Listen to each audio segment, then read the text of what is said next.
.500 mark, and tonight they'll try to go a game over for the first time since May 4th as they take on the Montreal Expos in Game 2 of a 3-game series. Hi, everybody. Pete Van Wieren along with Don Sutton welcoming you to Atlanta. Braves trying to make it 2 straight over the Expos after 50 games of the season, a good checkpoint anytime for any club. The Atlanta Braves have found themselves in some very familiar territory, and that is atop the leaderboard for the best ERA in Major League Baseball. Staff earned run average of 3.63 ahead of the Phillies, Mets, Dodgers, and the 2 top American League clubs, the Red Sox and the A's. You always like to look at your club 50 games into a season, Don, to see where you stand. Now we know where the strength of this club lies. You're darn right, Pete. Starting pitching has been the strength of it for the last 2 weeks. All 5 of the regular starters have turned in some very impressive performances. Right at the top of the heap, you find Mike Hampton with a near-perfect earned run average. Russ Ortiz without a loss. Horacio Ramirez has been the tough luck guy all year long. Throw John Thompson in there with an .64 earned run average. Jarrett Wright is not fair. He had a shaky outing, but his last outing was the absolute best since he's been here. 7 1/3 win, gave up 1 earned run. And you know what? Let's don't forget Travis Smith. Called up, emergency starter, went 6 innings, gave the Braves a quality start. He's been terrific. During this 2-week period, the Braves starters have a .213 earned run average and 3 complete games. They've been something special. Well, we'll see if it continues tonight. Jarrett Wright will be on the mound for Atlanta. He'll be opposed by Tony Armas Jr., making his first start of the year for Montreal. All the action coming your way from Turner Field. But first, let's go back to our TBS studios. Here's Larry Smith. Thanks, Pete. Everyone is in action under the lights tonight, and among the games we'll be watching for you here at TBS Sports Control. A good battle going on in Florida between a couple of first-place teams. Reds and Marlins already some action. Second inning. How about Adam Dunn? 0 for 29 the last 2 years versus the Marlins, but he lights up Brad Peer for the 2-run home run. 3-0. Reds on top already at Pro Player. It is a beautiful night for baseball in Atlanta at Turner Field, and coming up next, Braves and Expos right here on Braves TBS Baseball.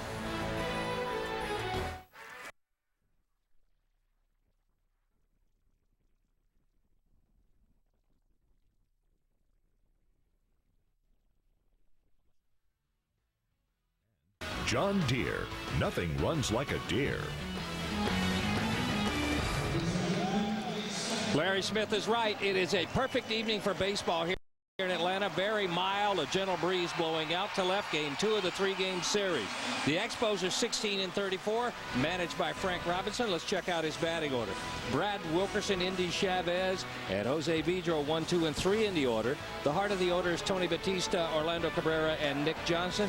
Juan Rivera gets the start in right field. Brian Snyder, the Iron Man, behind the plate, and Tony Armas. It's been 1 year, 1 week, and 1 day since he made his last start.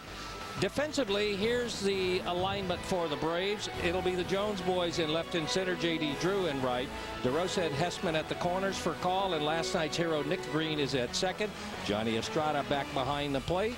And on the mound, making start number 10.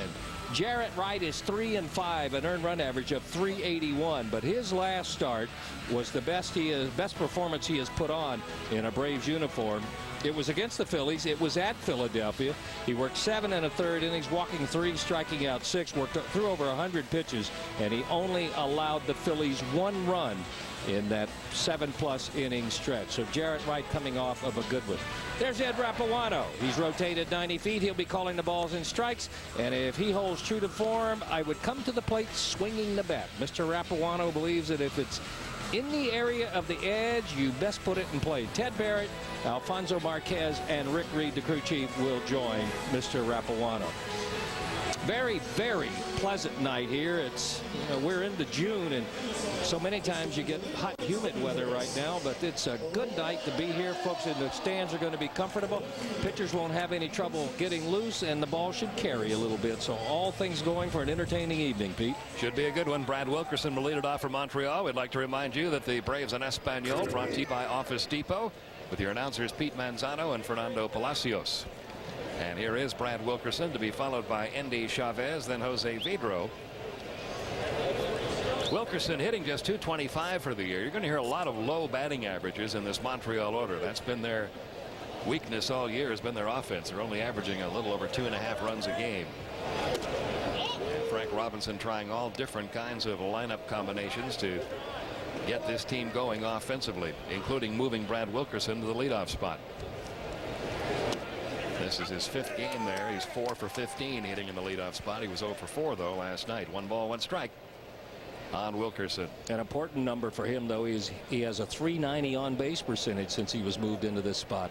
Well, he has a lot of walks. He has the highest on base percentage of any of the Expos at .342.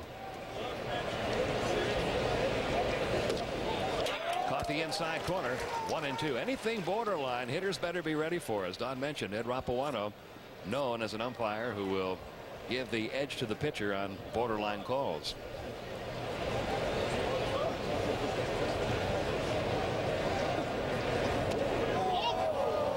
Two and two on Wilkerson. Chavez on deck. Final game of this series tomorrow night with Mike Hampton against Claudio Vargas. Then the Phillies come to town.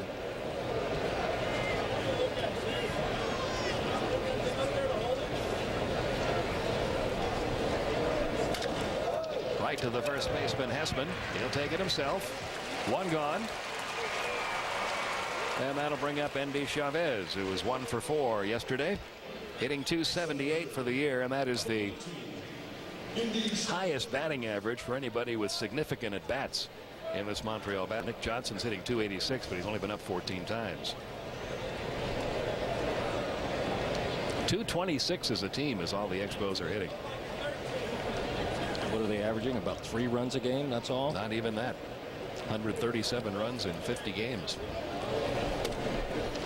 0-1 on Endy Chavez. Frank Robinson is hitting coach Tom McCraw alongside him.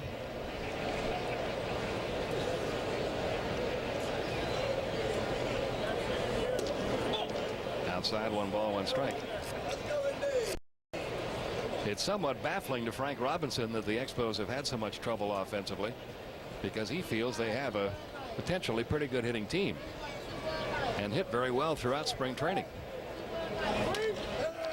Over the mile. Let's see if Furcal can get to it. He can, but he can't make a clean play on it, and Chavez is on at first. That'll probably be a base hit. It is. Just a little bit too high for Jared Wright to take a shot at. And what does a guy like Chavez cause you to do in the infield? Hurry things, rush it a little bit. Furcal knew he had to grab and throw in one motion and couldn't get it cleanly in his glove. Now Jose Vidro off to a slow start, just .229 with 4 home runs. He has not had an extra base hit since May 14th, and that's unbelievable for a guy like him, because he is always a player that gets a lot of doubles. Had 51 doubles one year. He's always in double figures in home runs, somewhere between 15 and 20 most years.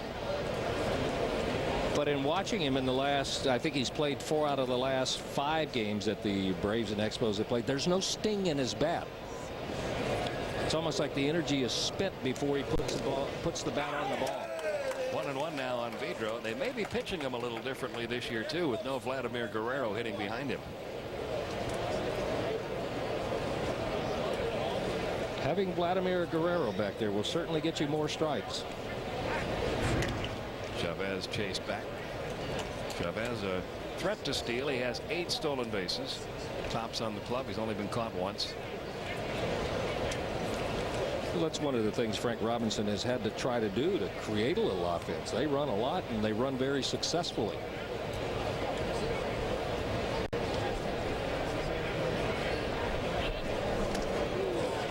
Late on the fastball. It's 1-2 on Jose Vidro. Vidro, one of only 4 players in this lineup who have ever faced Jared Wright before, and only a total of 13 at bats among those 4 players, so not enough to be significant at all.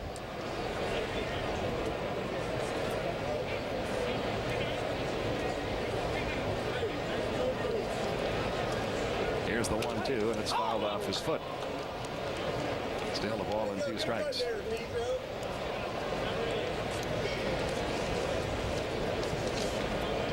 Bobby Cox, Leo Mazzoni, very proud that this pitching staff is #1 in the major leagues in earned run average.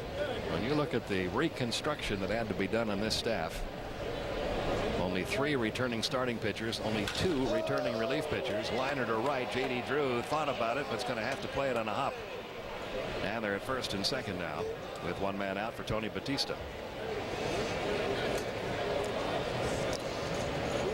but it's not like they were unknown commodities coming in. You know, that wasn't a blind draw. John Thompson, second half of last year, pitched well at Texas and has gotten better this year, as have the other starters. Horacio Ramirez out for a little while, but these guys have somewhere in the past exhibited the ability to eat up innings and to throw strikes and to get outs. And the bullpen, it did not take long for everybody to have an established role out there.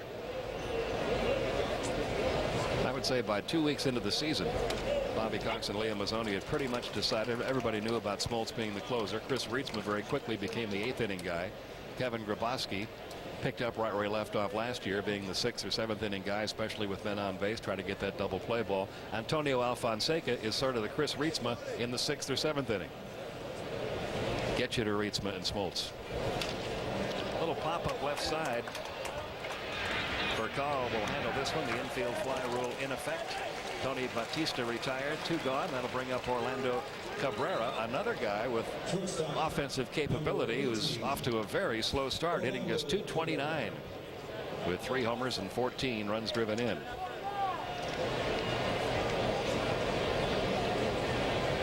.297 hitter last year with 80 RBIs. He drove in 96 runs 3 years ago.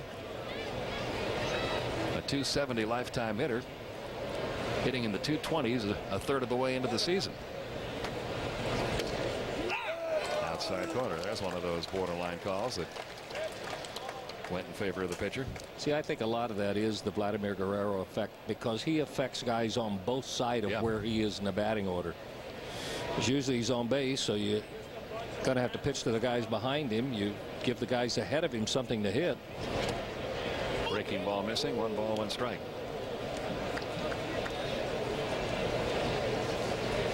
Well, they've got a big hole to dig themselves out of right now. It's 16-34 for the year. The Expos, the only team in the National League East that are really out of the picture. It's only a 5.5 game spread from Florida in first place to New York in 4th place, but it's an 8 game spread from New York to Montreal. That ball's well hit. Chipper Jones going back, reaching up, making the catch.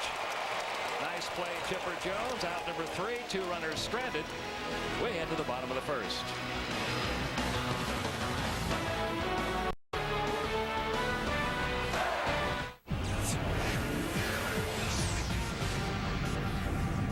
Itchy feet, smelly feet, sweaty feet? Get Gold Bond foot spray.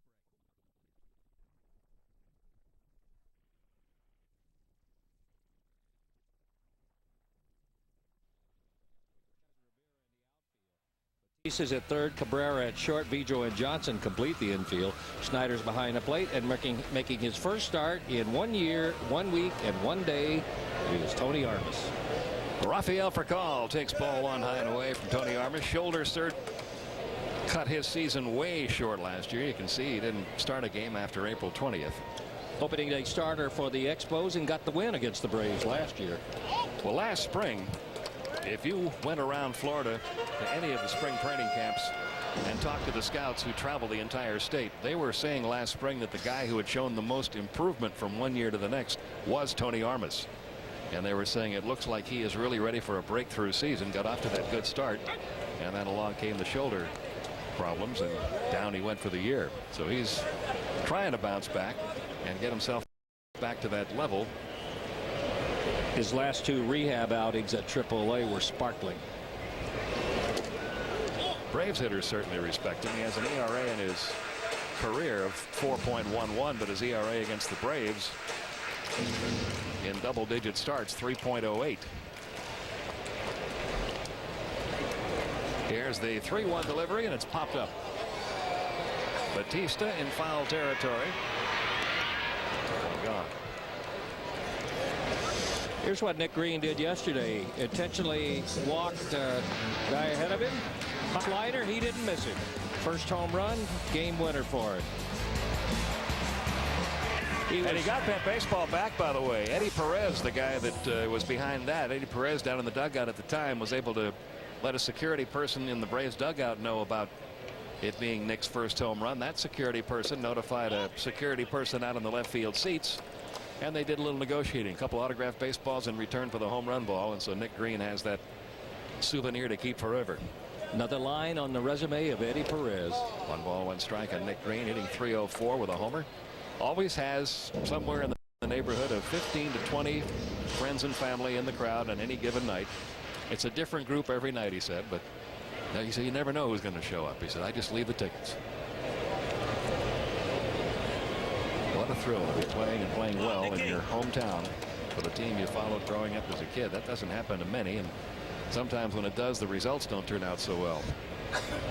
Well, we talked to him last night after the game, and I loved his answer. I said, how long do you think you were going to be here? He said 2 or 3 days. Well, that was the original plan. Then Marcus Giles got hurt, and it opened the door for Nick Green. Already getting questions from Braves fans about what's going to happen to Nick Green when Marcus Giles comes back. All I can tell you is that if he continues to play like he has, the Braves will find a spot for him. Here's the 3-1, and there's a 1-out walk. Green's aboard for J.D. Drew. Drew hitting .288. He has 10 homers. He has 27 runs driven in. Armas has a live fastball that normally is 3 or 4 miles an hour quicker than what we're seeing him throw here. Rudd can run it away from lefties in on righties. He has a good curveball, a good slider, and a terrific circle change. His dad, Tony Armas Sr., a major league outfielder for 14 years, led the major leagues in home runs with 43 in 1984. Not very often you find a hitter like that with a pitcher as a son.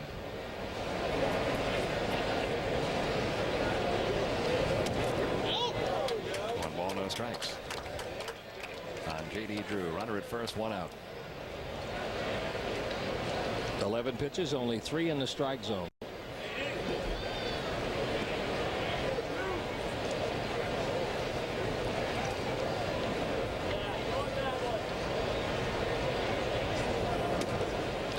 Up and in, ball 2 to J.D. Drew. Chipper Jones waiting on deck. Braves have won 3 out of 4 in the season series with Montreal. Everything broke right for the Braves last night. The Braves winning their game yesterday afternoon. Cincinnati beat Florida. The Mets beat Philadelphia. So the division tightened up from 1 through 4 by a game. 2-1 the count.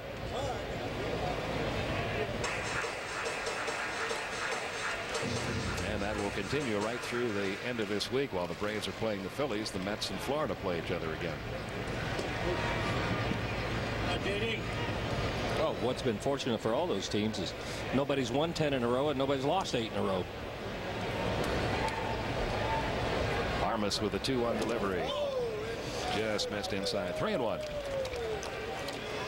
Here's what you were talking about. Only a 5.5 game spread, 1 through 4. And you can see how much Montreal has disappeared from the picture already. And that can make for a very long season when you're only 50 games into the year and you're that far behind the rest of the pack. Your fate is pretty well determined already. Almost impossible to overcome a start like that. Well, it's hard to hear. Wait till next year in the middle of May. Yeah. Well, the Braves had seasons like that back in the mid and late 70s, mid 80s.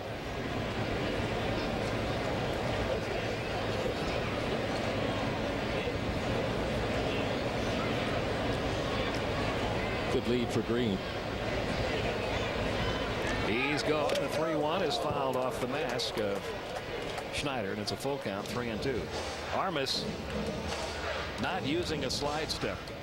He's using the high leg kick, and when you're trying to come back from an injury, you're not going to worry about all the little refinements in your delivery to hold runners. You're just trying to get your stuff back, get your location back, get your command back. So the Braves may try to take advantage of that tonight if he continues to use that high leg kick. And I think everybody that's been injured, every pitcher's been injured, there's that wall you have to break through somewhere where you tell yourself, okay, I can cut it loose like I used to. He's going to first after that sign by Schneider.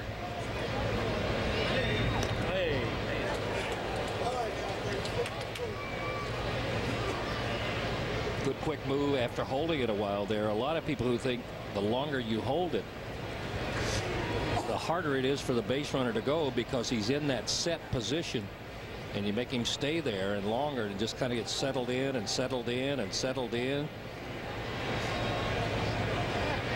Again, it safely.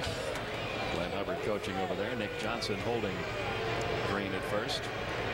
3-2 count. It's a little different. Base runner. 3-1 you're trying to steal, but 3-2 obviously you want to get a good jump, but with the 3 balls and 2 strikes you don't want to get picked off. You want to make sure he pitches.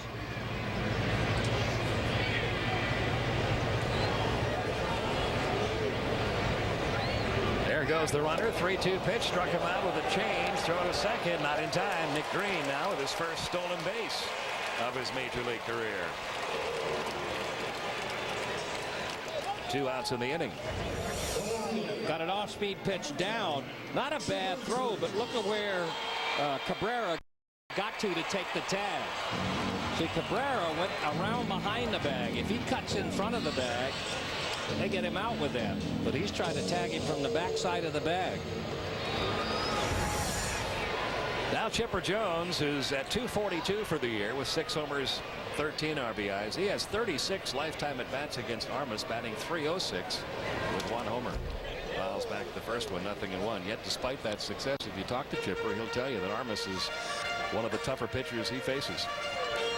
Well, I can remember his asking us on the plane when we were flying to Montreal sometime, going to get Vasquez and Armas back-to-back in this series. One would slider you to death, and the other had one of the best changeups. Runner at second with 2 outs. Pickoff play at second base. Green gets back.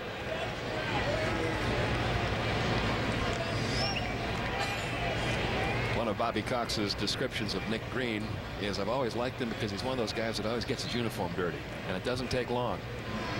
Bottom half of the first inning, he's been diving back to bases. Look at that inning. It's 8 innings to go still.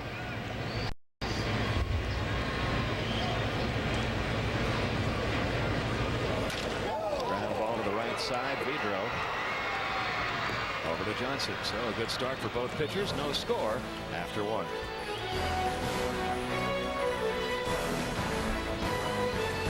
Know what they say, Prince? Big boots, big.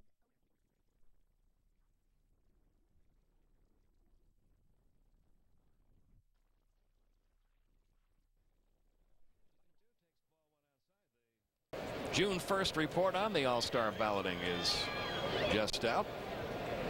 Leaders are Albert Pujols at first, Jeff Kent at second, Scott Rowland at third, Adam Everett at short, Mike Piazza as the catcher, and Barry Bonds, Sammy Sosa, and Ken Griffey Jr. in the outfield. Those are your early leaders in the National League All-Star balloting. Maybe Everett the only surprise there. Deep left field off the bat of Nick Johnson. Back to that corner. Chipper Jones over his head off the wall. Johnson on his way to second, and he'll hold there with a double to the opposite field. Get ready to see him do that. There is no one way to defense Nick Johnson. Good plate coverage. He'll take the ball the other way. He'll pull the ball, but he has a great recognition of the strike zone, and he'll take what you give him. Braves had him played over that way a little bit, but not really shaded toward the line. That was a double from the get-go. Hit number 3 allowed by Jared Wright, and that'll bring up the right fielder Juan Rivera, a .260 hitter. I'll give you the American League leaders with still over a month to go in the balloting. There's going to be one name that's going to surprise you. Not so much that he's on the All-Star ballot, but that he's leading at this point since he hasn't played a game yet. There's a strike to Rivera. Here are your leaders in the American League. In the outfield, Vladimir Guerrero, Manny Ramirez, Johnny Damon. Catcher, Pudge Rodriguez. Infield, first base, Jason Giambi. Second base, Alfonso Soriano. Third base, A-Rod. Shortstop, Nomar Garcia Parra. And he's leading over Derek Jeter. Foul back, 0-2. See, it's not a who Merritt's doing. It's a who do they want to see there. It's a popularity contest. And we'll update you as the results come out week by week. And when you have balloting like that, that makes the manager and Major League Baseball's job trying to balance it out. You have to take somebody from every team, and some people who deserve to be there are going to get overlooked. 0-2 on Rivera. One thing you might want to consider, though, Nomar is hitting well at Pawtucket. They only list the top 5 in each position. And we have 1, 2, 3, 4, 5 Braves who are in the rankings. Here's the 1-2 pitch, foul back. Marcus Giles, second among second basemen. Rafael Furcal is 5th among shortstops. Johnny Estrada, 5th among catchers. And in the outfield, Andrew Jones is 10th among the 15 outfielders leading the balloting, and Chipper Jones is 14th. But a long ways to go. That's just the very early returns. Turner Sports is not ready to project a winner at this time. The outer precincts have not been heard from. 2-2. And Chad is mentioned nowhere in there.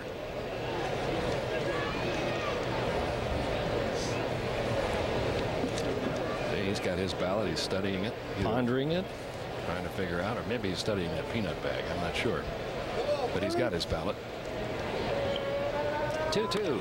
Fouled away. Well, Winston Churchill would have a brandy and a cigar before making tough decisions. Apparently that youngster has a handful of sunflower seeds.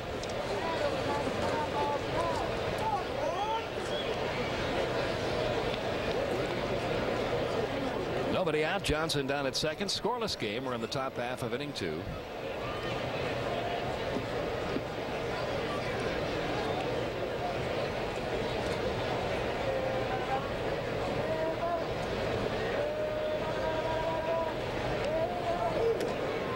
Full count now to Rivera.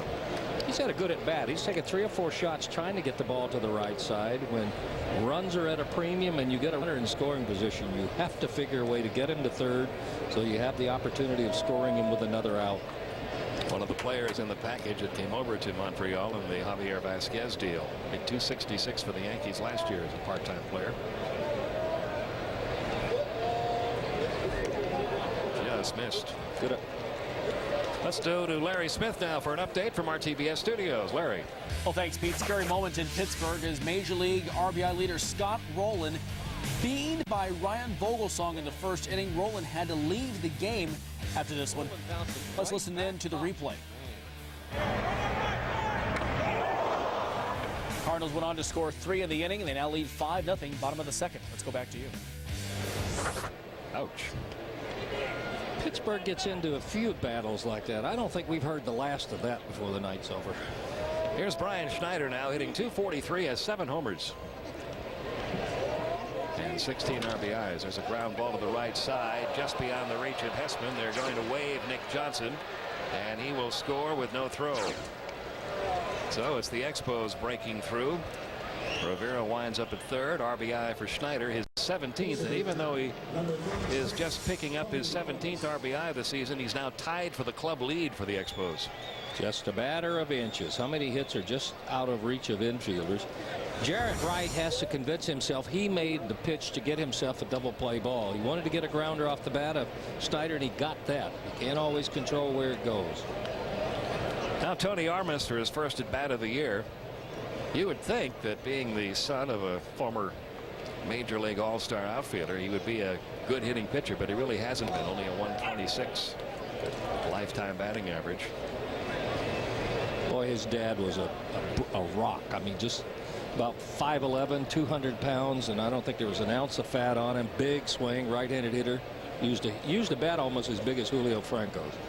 Could hit him a long way.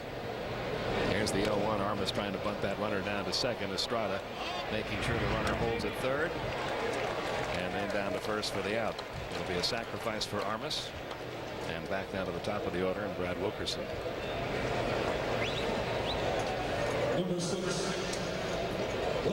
Wilkerson grounded out to first his first time up. You know, the Anaheim Angels lost a game the other night because nobody covered home on a rundown. It was good to see Jarrett Wright immediately when Johnny Estrada signaled for the ball head to home plate. Yeah, because if you're a runner at third in a situation like that, that's what you're looking for. If the pitcher just stays out there where he is and then backs off when the catcher fields the ball, nobody covers home plate.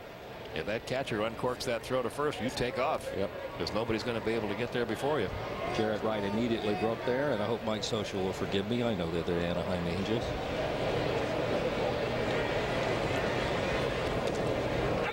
Nothing in one on Brad Wilkerson. And nobody on the Expos is really pulling away from the pack on the club in RBIs. 17 for Tony Batista, 17 now for Brian Schneider. Wilkerson has 16. Jose Vidro has 15. Orlando Cabrera has 14. Well, in the last 10 days, Indy Chavez has been their best hitter, but with 17 hits where he's hitting, he's only produced 4 runs batted. They just haven't been able to hit that stretch where they've gotten 4 or 5 guys hot at the same time. But the Expos have taken the lead here, 1-0. They have 4 hits.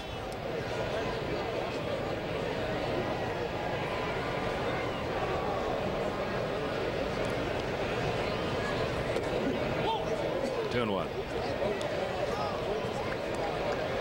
Jarrett Wright is doing what you try to do to stay out of a big inning. If you have a good sinking fastball, he's keeping it right at the bottom of the strike zone, and if he's missing downstairs, not up in the air where they can guide it into the outfield. That's surely another run. 2-2. Wilkerson does strike out a lot. That's one thing you can kind of go for if you're facing him in a situation like this. About 1 out of every 4 times up, Wilkerson is a strikeout victim, and he is really the only guy on the Expos that does strike out a lot. They are way down near the bottom of the list for strikeouts. They are a good contact hitting team. And there is that strikeout. He came down and in with a breaking ball. Well, I think he found he and Johnny Estrada saw something on that one for strike 2, and that worked so well. He said, why not try that again? Nothing to lose. If you miss and he doesn't swing at it, then all it is add another ball to it. That's a pitch there that a hitter is not going to do any damage on. 2 men out. That'll bring up Endy Chavez. Had an infield hit his first time up.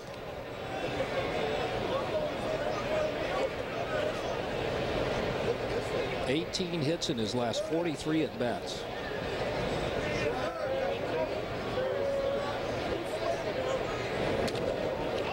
Strikes on Chavez.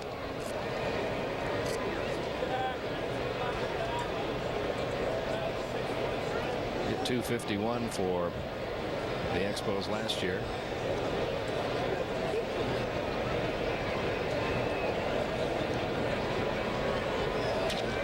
On the ground is short. This one harder hit, but booted by Rafael Furcal. The run will score, and it's a 2-0 Expo lead. Rivera scores from third. Schneider moves to third.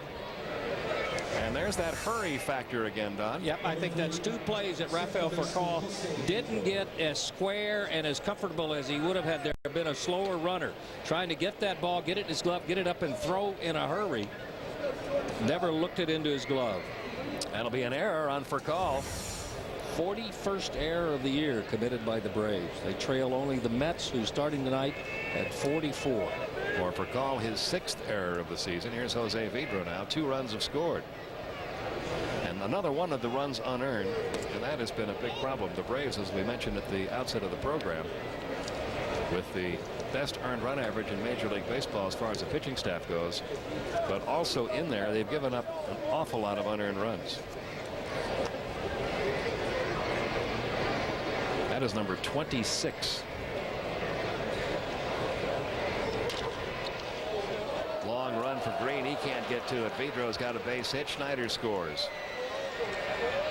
And that's an unearned run too, since the error by Furcal would have been the 3rd out. But see, that's a double barrel cut there, a double-sided cut, because not only did it let Rivera score, but it prolonged the inning. That means Jarrett Wright has to face at least one more hitter. That one drove in a run. Now he's got to face the cleanup hitter. So it's a 3-0 Expo lead, with 2 of the 3 runs being unearned, and a total of 27 unearned runs now.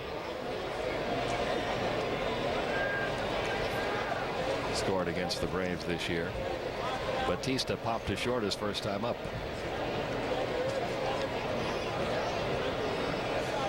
5 hits in the game for Montreal.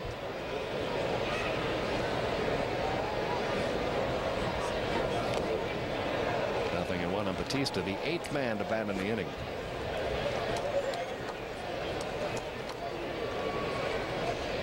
And a little bit of a cushion now for Tony Armas when he goes out there.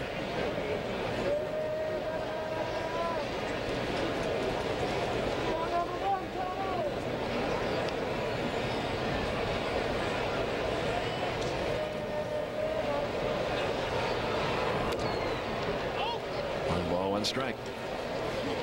I think Jarrett Wright of a year or two ago would try to take everything on his shoulder now and would try to throw harder and harder and harder. But it's a more composed, under control version this year. Just continues to try to make quality pitches.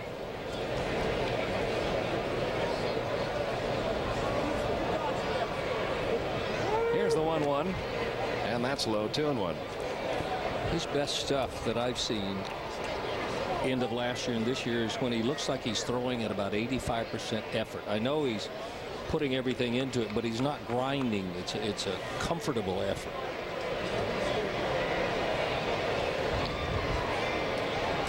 The runners are Chavez at second, Vidro at first with 2 outs.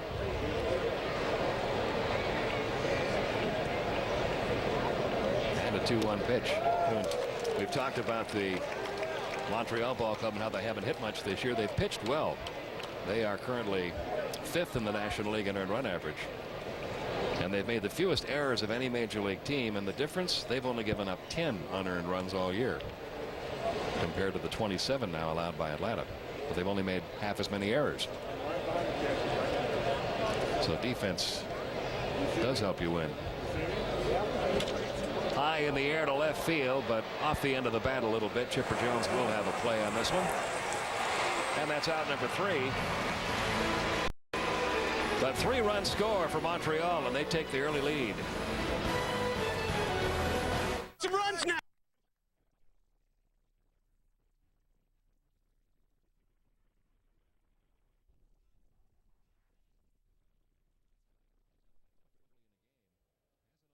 Easy for them to rally and pull that game out. Well, you know what it's like. It's like the NBA lottery.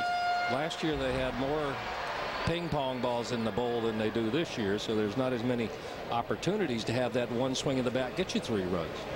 Here's the 1-0 to Estrada. Upstairs, ball 2. Johnny up to 342 now for the year after his 3-hit game last night.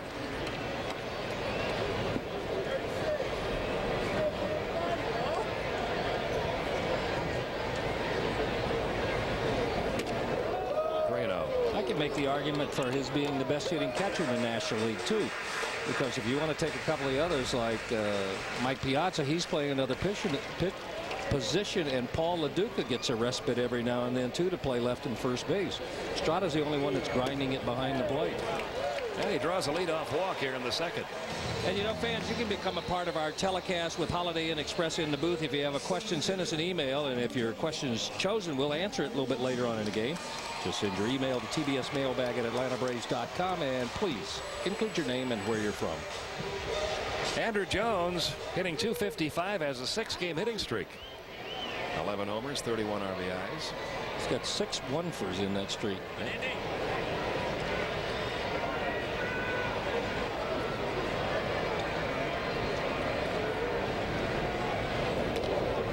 That's a strike 0-1. That was a long top half of the second inning. It'll be interesting to see if Armas, who hasn't pitched much this year, will be affected by that. His control a little off on Estrada. Come on, get right back here. Come on. Come on, Drew. Here's the 0-1.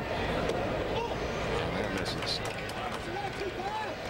Andrew Jones has been swinging lately. I'm surprised to see them try to come in on him. I would think that most clubs would say, till you show us you're going to hit 2 or 3 the other way, we're going to stay outside.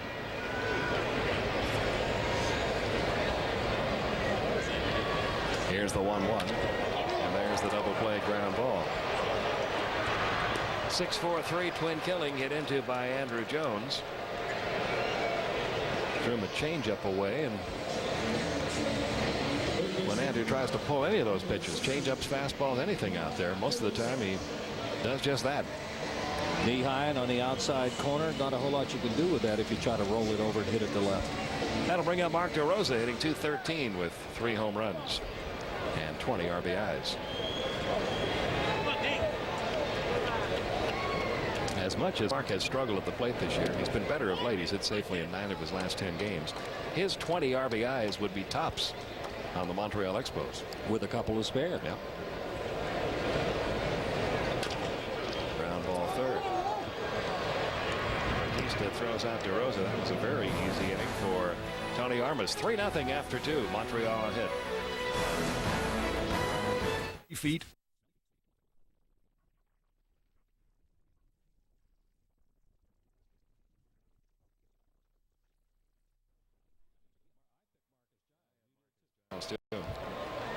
Here's Orlando Cabrera. He flying to left his first time up. 1 ball, no strikes.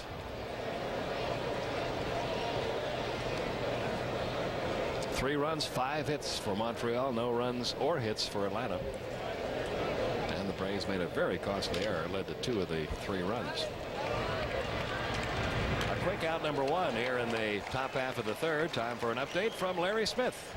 Thanks, Pete. Tonight's Baby Ruth real deal. Seattle's Ichiro, and what a month he had in May. 50 hits in the month, hitting .400 in May. In fact, he's a career .393 hitter in the month of May. First player since Pete Rose to have 2 50-hit months. Ichiro is our Baby Ruth real deal. Let's go back to you.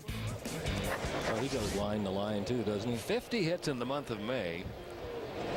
There is nobody on the Montreal Expos that has 50 hits for the season yet. Orlando Cabrera, who just grounded out, leads their club with 44. Only Johnny Estrada has 50 hits for the season for Atlanta. That's a lot of hits in 1 month. Nick Johnson doubled his first time up.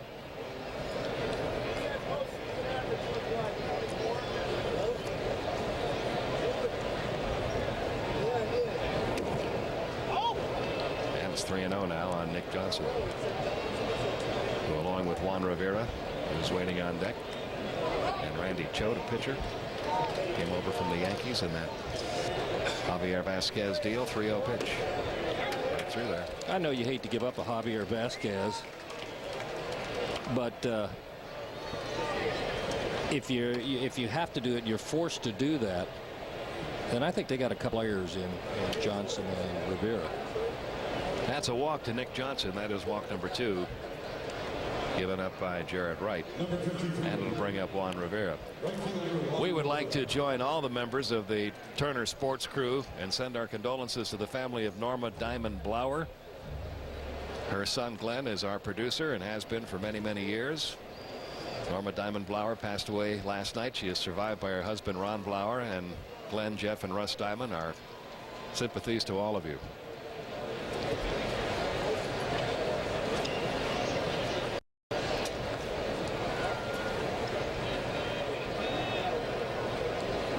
Leo Mazzoni out to the mound to have a word with Jared Wright.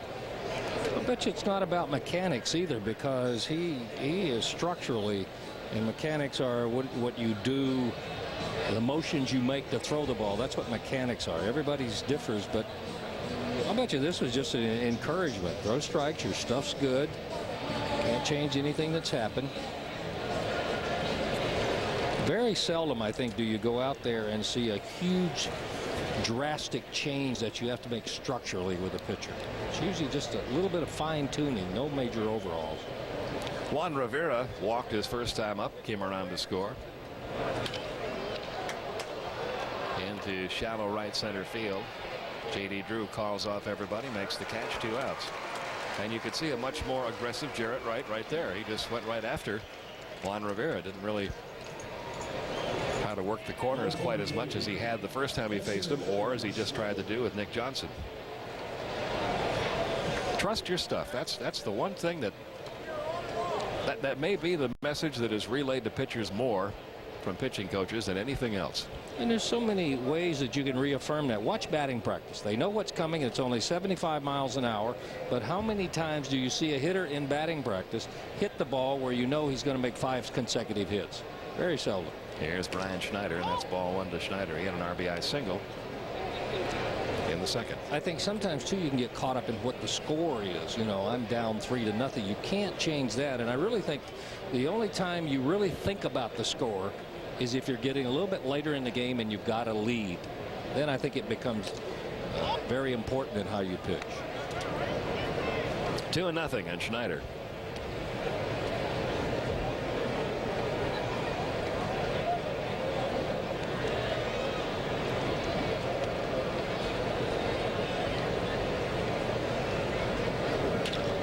Into center field. Andrew Jones is there.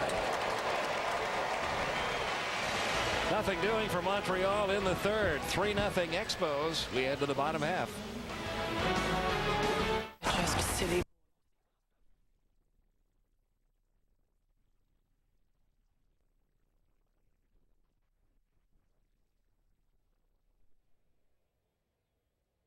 And just 1 for 13 since his recall from Richmond.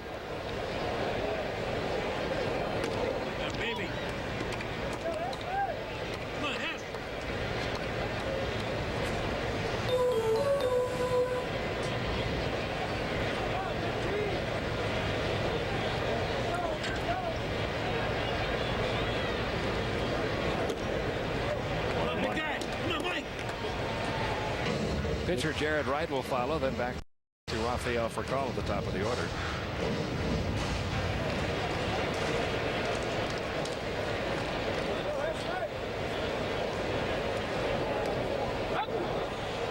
It's 1-2. Isn't that the way it goes when you're struggling like Hespen is? Only 5 for 44. You chase one out of the strike zone. You see another one coming out there and you say, I'm going to take that one.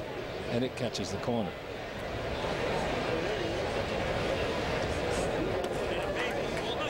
Two and two. With our enhanced audio this year. I know what you're going to say. Can you tell now why players love to play for Bobby Cox? That is not a professional cheerleader. No. That is the most vocal and most sincere encouragement, and you hear it every pitch. In the air to left center field, it's Endy Chavez making the call. 1 out.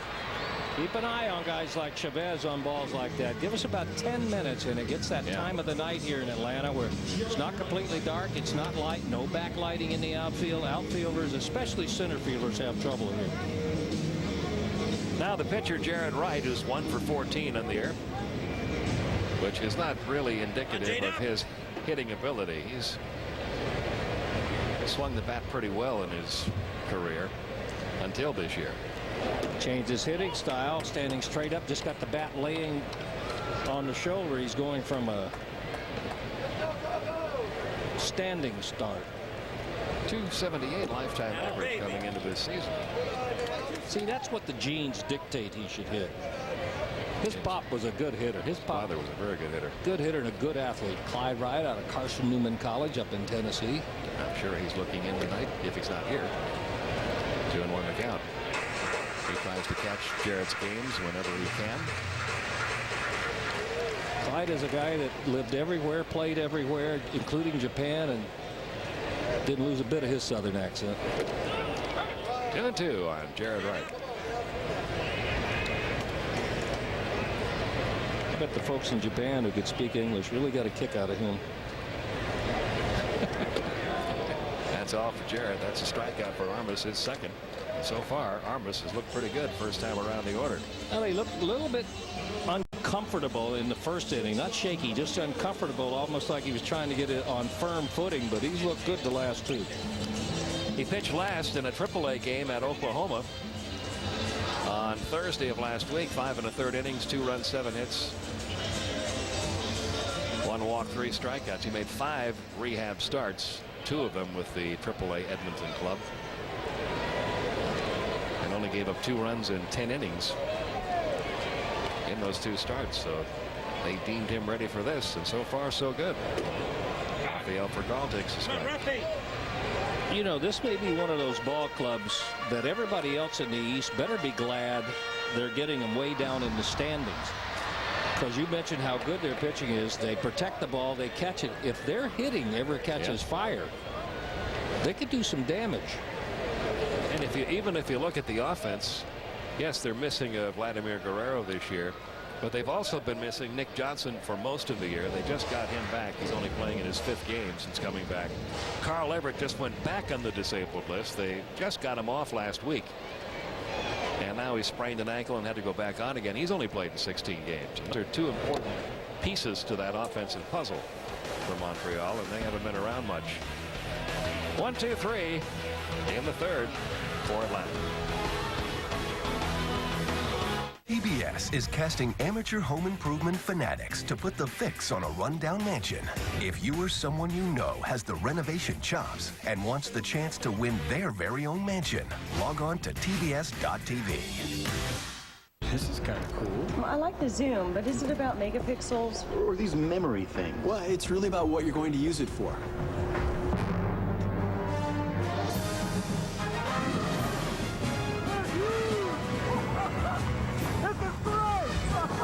Perfect. For taking pictures of the kids. For taking pictures of the kids. Digital made easy. Find the top brands you're looking for, like Canon at Best Buy. Thousands of possibilities. Get yours. You think putting me behind some bushes phases me? I'm an expert. Isolation keeps me focused on keeping you comfy. Don't even think about it, dog. For unmatched expertise, Carrier stands alone. I really hate that guy. In fact, our Puron refrigerant and expertise makes Carrier trusted in more homes than any other brand. Anyone got a towel? Carrier, turn to the experts. And right now, get up to $1,000 cash back on select systems when you turn to Carrier for cool cash rebates. Welcome back. Our big leader is Carl Senegren, a bouncer from Saskatchewan. His hobbies are eating and lighting firecrackers. And it says here, Carl, you're looking forward to the 7th grade. You're going to be a teacher? No, a student, Alex. You mean you're not even in high school yet? What is no? But I did stay at a Holiday Inn Express last night. Let's get some harder questions here, huh, Alex? Stay smart. Stay at a Holiday Inn Express. The innovative spirit of John Deere lives today in our Edge cutting system. Engineered to deliver a precision cut, it leaves lawns lush, even, and simply perfect. Put the Edge cutting system to work for you for as little as $14.99. Baby Ruth is the real deal. And being the real deal is about what's on the inside. Whole roasted peanuts, chewy nougat, creamy caramel. Baby Ruth from Nestle, the real deal. 3-0 Montreal, 4th inning. Here's Don. Tony Armas will lead it off. 1 time up. Laid down a sacrifice bunt. 1 year, 1 week, and 1 day. Exactly since he last pitched in the big leagues. 1-1. The Montreal Expos have developed a lot of very talented players in their organization. For a while, they were turning out players for everybody else's organization.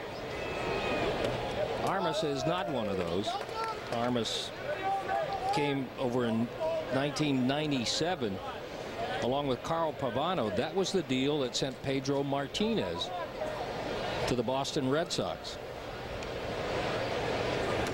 Hard to believe it, to think back on that Martinez has been a Red Sox since 1998. And he originally signed with the New York Yankees. That's right. Spent the first 2.5 years of his career in the Yankee organization. So he was traded twice before he ever got to the big leagues. He'll hang a U-turn. And with 1 out here in the 4th inning, here is tonight's Aflac trivia question. Aflac! Only 2 players have won an MVP, a Rookie of the Year, and hit over 500 home runs. Who are they? We'll have the answer for you next half inning.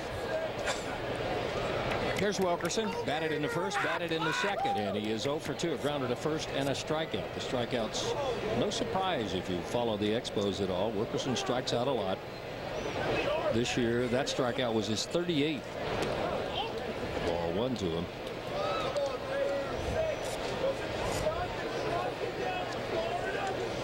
On the Braves, I don't see anybody with that many. Mark DeRosa had 36. 1-1.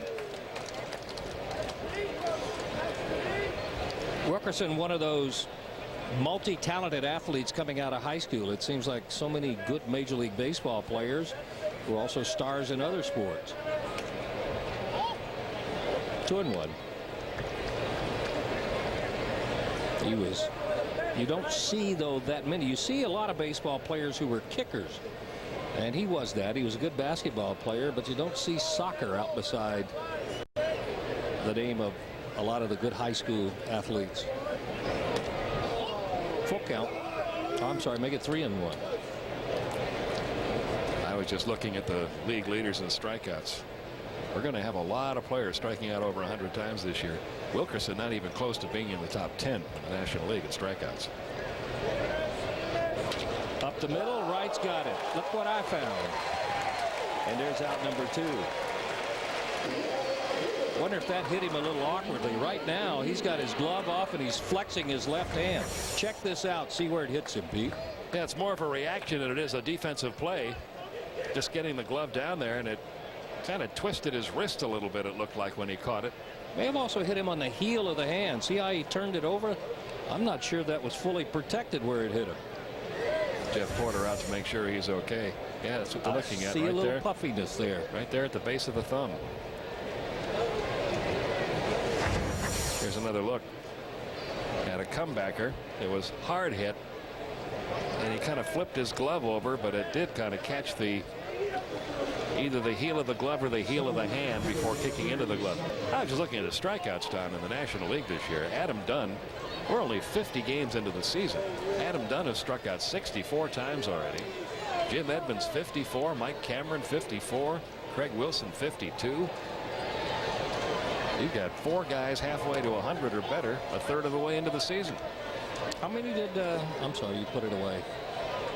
Dunn, Adam Dunn. 64. 64. He's got a shot then at 200. Well, only 50 games into the season, he sure does. He's on a pace right now for about 195. Sidney Chavez stands in.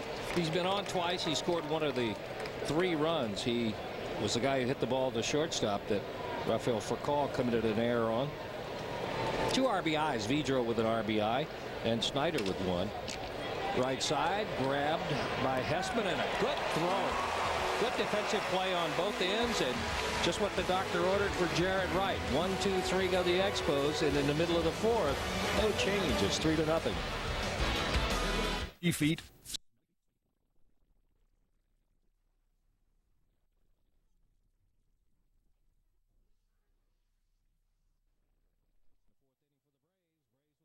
Trailing at 3-0. It's Green, Drew, and then Chipper Jones. What an exciting couple of weeks it's been for Nick Green. That's a strike with a 0-1. Very realistic. Knew when he got up here it was just a little stopgap measure. Actually came here because Jesse Garcia had to go on a bereavement leave. For 3 days. For 3 days, and he knew that. That's going to be out of play, and he's in a hole 0-2. But then Marcus Giles with a collision with Andrew Jones, and bingo, he's in the lineup and has been steady in the lineup. One of the things I think you find out about him as you watch him is he's got a little bit better range than I had been told that he had. Makes some good plays at second, turns the double play, stands in on the double play. And you see what he's doing with the bat, hitting .304. Threw a walk his first time up. 1-2. Now, Pete, if you know a manager likes a guy who gets his uniform dirty and all that, and you know that's how your manager is, why wouldn't everybody do that? I don't know. If you know that's what he likes, you got to slide and scramble, don't you? It's a metaphor that Bobby is using. Right. He just likes the way he plays. He means he grinds it. He gets out there and he works hard at every facet of the game. Sure. And those kind of players, the uniform always does seem to be there. At a full count. Still, I think if you know your manager likes hard work, you gotta work hard. Take care of that. Just go out and roll on the warning track a few times. Dive a couple beginning of the game.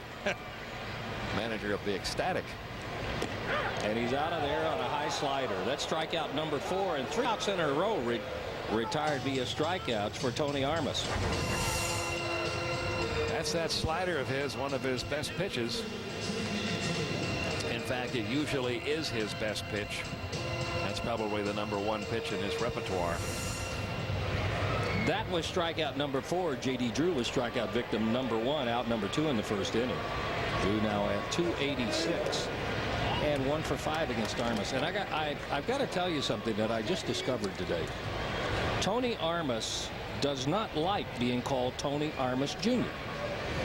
And when asked why, he said very simply, I am not Tony Armas Jr. He does get a grounder to first. He'll cover, and there's out number 2. Here's the Aflac answer. Then we'll get to the rest of your story, Don. Only 2 players have won an MVP, Rookie of the Year, and hit over 500 home runs. Who are they?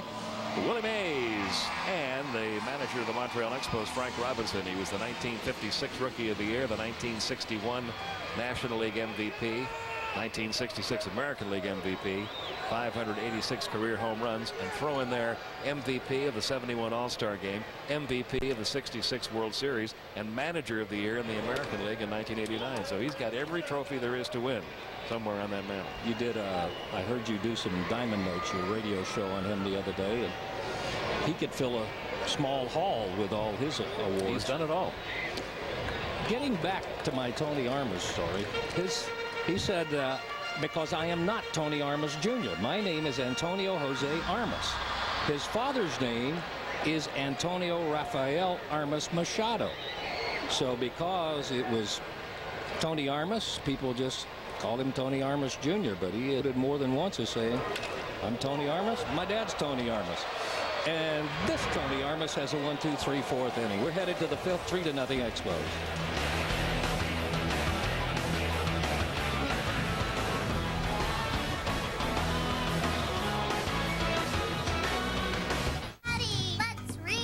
Gotta get rid of this headache fast. The moment of choice. Which will work faster, Tylenol or Advil? Truth is, Advil liquid gels will. They work faster, stronger, better than Tylenol on tough headaches. Advance to Advil relief. You know what they say, Prince. Big boots, big odor. Only Odor Eaters has new Zorbitex technology to absorb sweat and destroy odor on contact. Odor Eaters foot and sneaker spray. Stops odor. Dries crystal clear. Hey, baby. It's me, Gary Payton. You know I dream about being with you every night. I left behind my job, my friends. I even took a pay cut. And do you know what houses cost around here? And I did it all for you. The glove has got the love. Come with me, baby. Show me a sign.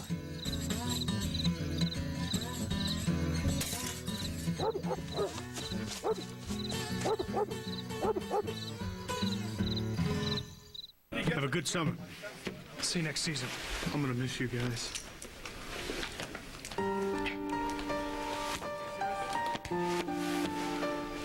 Stay close when you and your friends join in and make free calls to any Verizon Wireless customer anytime without using any planned minutes from our national in-coverage area. Plus, buy any LG phone and get a VX3200 free. Man, I can't wait to play next year. Yeah, me too. Is your group in? Good. Verizon Wireless. We never stop working for you. Colors make you smile. Colors give you ideas. Colors take you far, far away. Colors are close to your heart. All colors tell a story, and they will never, ever fade. Panasonic presents color that's as bright as your imagination, using 3CCD True Color technology found in professional video cameras. It's never been easier to capture the most vibrant colors of your life. What's your favorite? Pink. Panasonic. Ideas for life. Major League Baseball on TBS, brought to you by Advil. For fast cold and sinus pain relief, advance to Advil Cold and Sinus Liquid Gels. And Odor Eaters, absorb sweat and destroys odor on contact.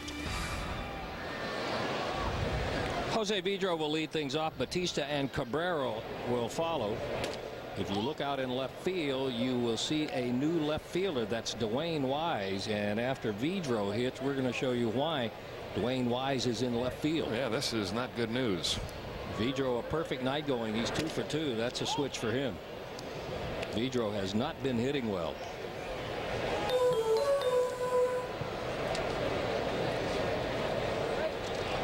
Jarrett Wright has allowed 5 hits and 3 runs, but only one of the runs is an earned run. So he's pitching another good ball game with not a lot to show for it.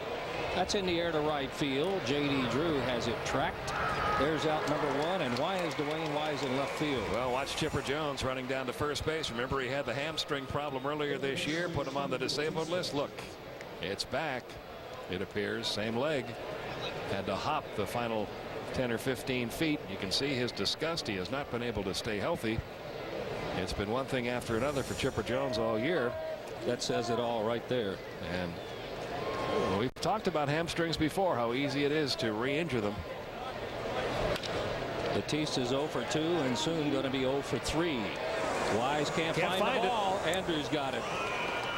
Everett, we told you about 15 minutes ago, this is the time of the night. Wise saw that ball come off the bat and head toward left center. And Andrew, much more experienced at playing in this field at this time of night, took right over. He knows that if you haven't been out there much, you're going to have a little trouble seeing the ball in this sky before the darkness sets in. And what kind of helpless feeling is that? Know it's headed your way, but not knowing where. 2 quick outs in the 5th. Here's Cabrera. He's 0 for 2. Wright starts him with a strike. I just feel like in this lineup, you're not going to see Vidro hitting 220. You're not going to see Batista hitting 250. You're not going to see Cabrera hitting 225.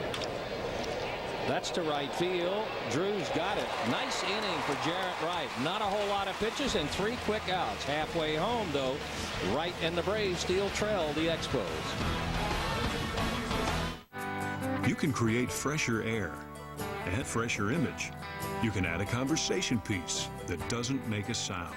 You can find more stylish ceiling fans than anywhere else at the Home Depot, the only place for best-selling Hampton Bay designs, exclusive styles from Hunter, and our low price guarantee.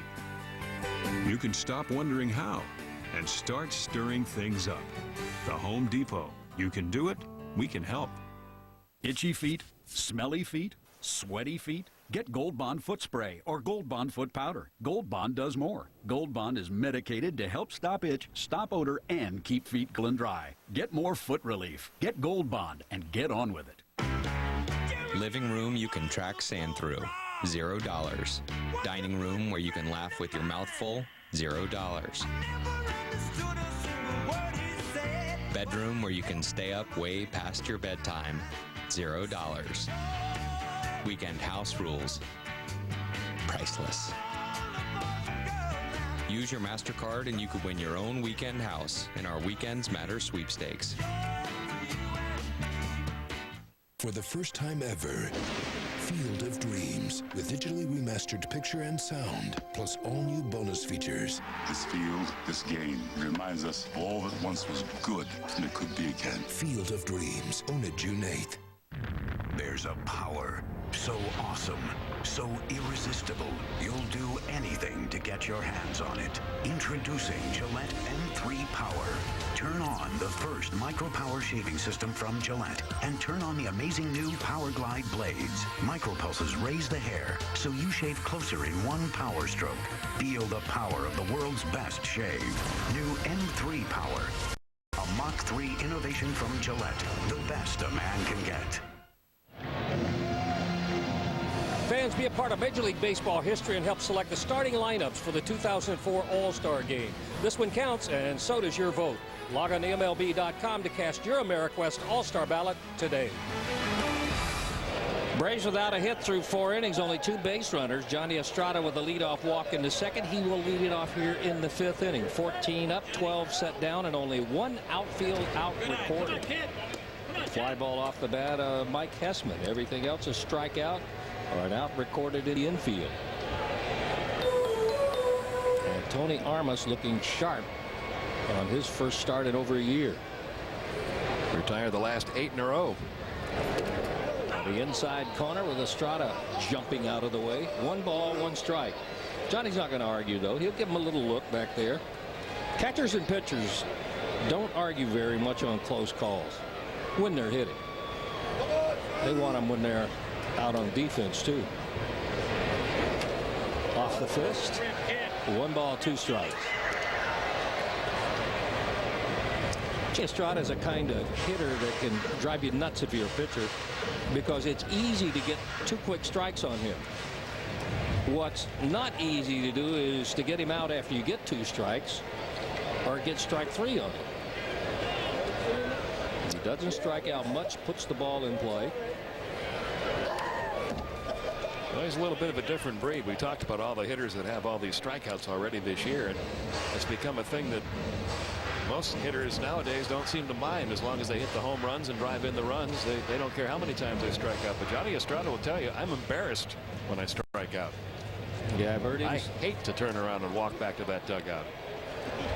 So he has what Terry Pendleton calls quality at bats almost every time up. That almost got him.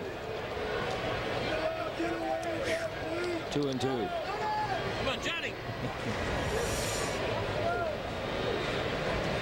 Almost got him in the knee. It looked like he asked Brian Snyder with a little smile on his face, how close was that? Might have felt a little breeze. Very well could have on that fastball, 91 miles an hour. Chases a slider that tied him up and will be strikeout number 5 for Tony Armas. There's that walk that he hates to take. Armas really looking sharp. Hard to believe that he hasn't pitched in a major league game in over a year. And you can see what the Expos missed last year. And they had a good season last year. They finished 4 games over 500. They were only 8 games out of the wild card spot. And finished strong in the tail end. What difference might he have made had he been there all year? Strike 1 to Andrew Jones. If he was ready for that breakthrough season like all the scouts thought he was. Certainly you'd think he would have made up the difference in those 8 games. Yep. Andrew Jones grounded to short. It turned into a 6-4-3 double play. It came after the Estrada walk in the 2nd inning.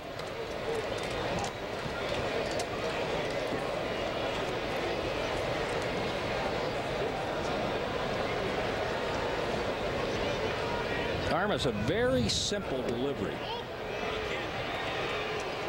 And the Expos, one of the first organizations I think I can remember teaching this. They'll turn a little side saddle and no windup. Just put the ball in the glove, make the turn, and get strike 2. And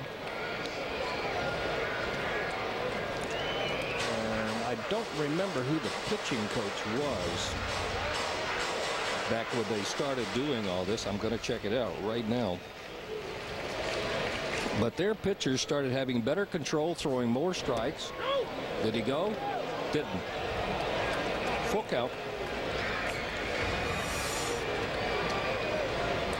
That's a pitch that Andrew has been finding it tough to lay off of lately, but he was able to check his swing there.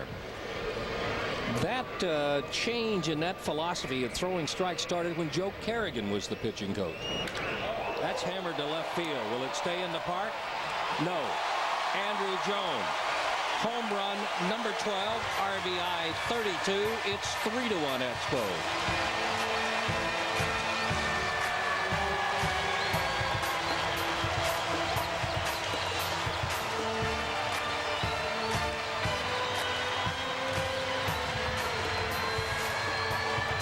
Pitch got too much of the plate. I'm sure Armas wanted that ball a little more down, a little more off the plate perhaps. But instead it stayed pretty much down the middle. I'll tell you what he wanted. He wanted not to be 3-2 and have to throw a strike. Because Andrew Jones is handling everything from the middle in. Here's Mark DeRosa, grounded to 3rd. Andrew Jones is just not missing from the middle of the plate to just off the inside corner. Now leads the team with 32 RBIs. DeRosa is late, 1-1. Mark's at 212. That may not sound like a lot to you, and maybe it doesn't to him, but it's about 25 points higher than he was a couple of weeks ago. Up the middle, that's a good at bat.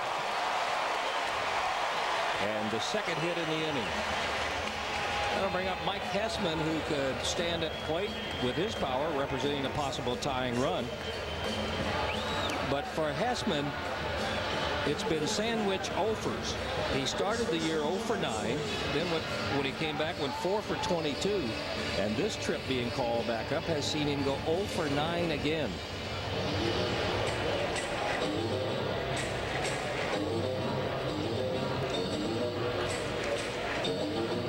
And the batting average looking like a picket fence. And it concerns him a little because I read a quote from him the other day where he says, I know I go down to AAA and I hammer the ball and I can hit. He was hitting over 300. He had 12 home runs in AAA. And all I want to do is bring that up here. I know I can do it. But thus far it's been a little bit difficult for Mike Hessman. He's another one that can hammer the ball if you leave it inside to him. That's hit off the end of the bat. It'll hang up in the air long enough for Wilkerson to track it down. There's out number 2. So 3 straight hitters with pitches to handle off Tony Armas. Jarrett Wright will bat with 2 outs. And again, that one got a little bit more of the plate than I think Armas wanted to. He has been so effective working the corners in this game, but when he's left stuff out over the plate, which hasn't been often, it's been hit quite hard. Over the plate and up.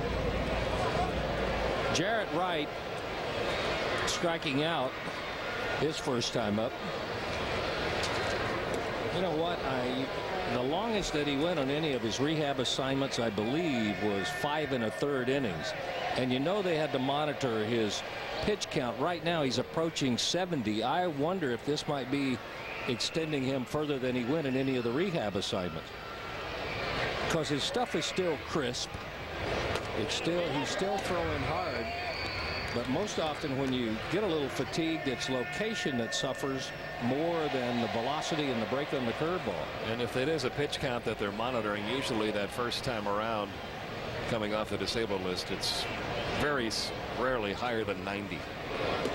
Well, that's another hanging breaking ball, but it'll get strike 2 on Jarrett Wright. Sometimes it's even as low as 75 or 60, depending on the severity of the injury the player's coming back from. Well, he's at 70 right now, so it could be this inning, or it could be the next. That will be his last. Expos bullpen with a 3.7 earned run average. That's not too sloppy, but you're not going to take any chances with a young star like Armas. That'll put a lid on the inning, but the Braves fight back, get one. A home run off the bat of Andrew Jones, and at the end of 5, it's 3-1. It's the best of Seinfeld in primetime. First at 8. What is it? It's Fusilli Jerry. Then at 8:30. Should I keep going, Returner?